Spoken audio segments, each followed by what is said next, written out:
The economy has grown continuously for decades and will continue to grow, right? What if we tell you that unless we change something fundamental, the economy might actually start to fall? You see, the current economy is based on a linear model. We take resources from the ground to make products, which we consume, and when we no longer want or need them, we throw them away. This model relies on the planet's resources as if they are infinite, but you and I know that's not the case. Since we have been exploiting these resources intensively from the beginning of the industrial age, they have been severely depleted, and this creates great imbalances and has already started to cause great environmental damage and financial loss.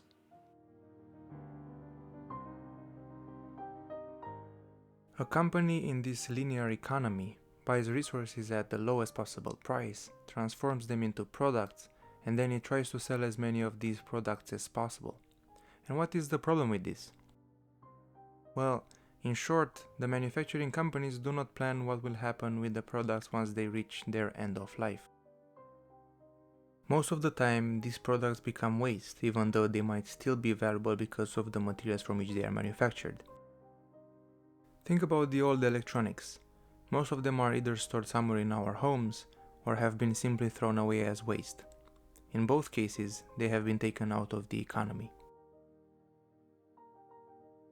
Since resource extraction and processing has become more and more efficient, and thus cheaper, it gave no incentive to businesses to try to reuse the materials from the already manufactured products. Companies have also learned that in order to make more money, they needed to sell more and more products. So, they came up with the idea to design and manufacture products with shorter lifespans. This is the reason why people observe that products are not made today how they used to be made. And this is quite true. It was not uncommon for products to last decades, some of them having lifetime warranty. This meant less business than what was possible, because if products do not break, the market will become saturated of them at a point. So for the sake of profit, products needed to break down sooner so that customers would have to buy them again. This is when clients or customers started to be labeled as consumers, and this says a lot. To encourage even more consumption, manufacturers have started to release new models of their products as often as possible, so that consumers would be psychologically stimulated to buy new products even if the old ones were still functional. Think about the smartphones, TVs, cars, and many other. New phone models are released every year. Old phones even get updates that actually make them slower, and they usually start to break down after their short warranty expires.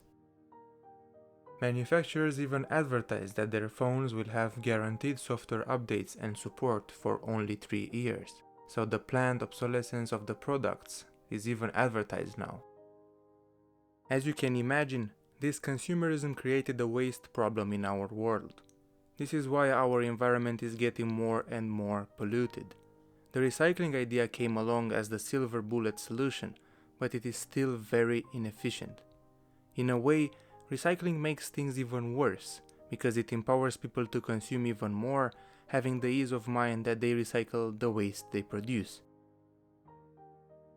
With resources depleting and an increasingly polluted environment, the fine balance which permitted life to thrive on this planet is in great danger. These imbalances already produce floods, storms, or wildfires, and the environmental damage brings financial loss, which will create greater crises than everything we have ever experienced.